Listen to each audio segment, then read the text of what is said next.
गुरु और शिष्य। एक गुरु और शिष्य जंगल से होते हुए अपने गांव जा रहे होते हैं। अंधेरा काफी हो चुका था। शिष्य ने अपने गुरु से कहा कि गुरुजी, काफी रात हो चुकी है। अगर आप कहे तो आज की रात यहीं आसपास के किसी गांव में गुजार ले। गुरुजी ने अपना सर हिलाया और वो आसपास के गांव में एक छोटे से घर के पास जाकर रुके। अब जैसे ही वहां गए तो गुरुजी के शिष्य ने दरवाजे ठकठकाया।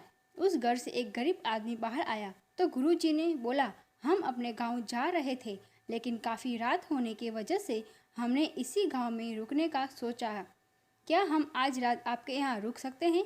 गरीब आदमी बोला, हाँ क्यों नहीं, आप दोनों अंदर आ जाइए। अब जैसे ही गुरुजी अंदर गए, उन्होंने देखा कि उस आदमी के घर में बहुत ज़्यादा गरीबी थी। गुरुजी ने उससे पूछा कि आप काम क्या करते हो? वह गरीब आदमी बोला कि मेरे पास बहुत सारी ज़मीन है। तो गुरुजी ने बोला, अगर तुम्हारे पास बहुत सारी ज़मीन है तो इस तरह से क्यों रह रहे हो? वह आदमी बोला, यह किसी काम की नहीं है। गांव वाले बोलते हैं कि यह बंजर ज़मीन है, यहाँ पर कुछ भी नहीं उगाया जा सकता है और वहाँ फसल उगाना बहुत बड़ी बेवकूफ़ी है। गुरुजी ने बोला कि तुम्हारा गुजारा कैसे होता है? उसने बोला कि मेरे पास एक भैंस है जिससे मेरा पूरा घर चलता है। ये सुनने के बाद गुरुजी सो जाते हैं और रात में जब सब लोग सो रहे होते हैं तब गुरुजी अपने शिष्य को उठाते हैं और उस गरीब आदमी की भैंस लेकर अपने गांव चले जाते हैं। शिष्य अपने गुरु से पूछता है कि गुरुजी, कहीं आप ये गलत तो नहीं कर रहे हैं? उस गरीब आदमी की रोजी रोटी इसी भैंस की वजह से चलती है। तो गुरुजी अपने शिष्य की तरफ देखते हैं और मुस्कुराते हुए आगे बढ़ जाते हैं। उस बात को करीबन 10 साल गुजर जाती है और जो गुरु का शिष्य था वह बहुत बड़ा गुरु बन चुका था।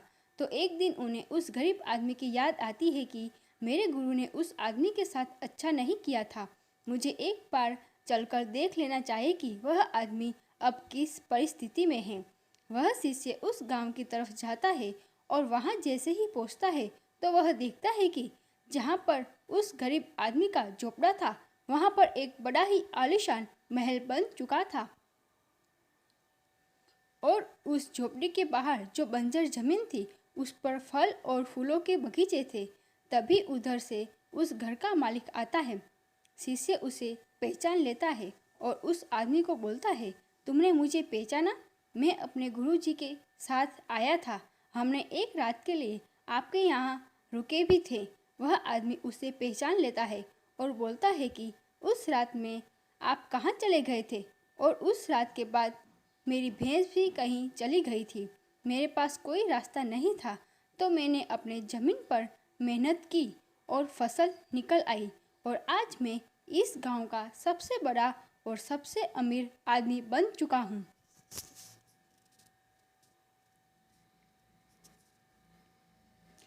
ये सब सुनने के बाद शिष्य की आंखों में अपने गुरुजी के लिए आंसू आ गए और उसे ये बात अब समझ में आई और वो रोने लगा।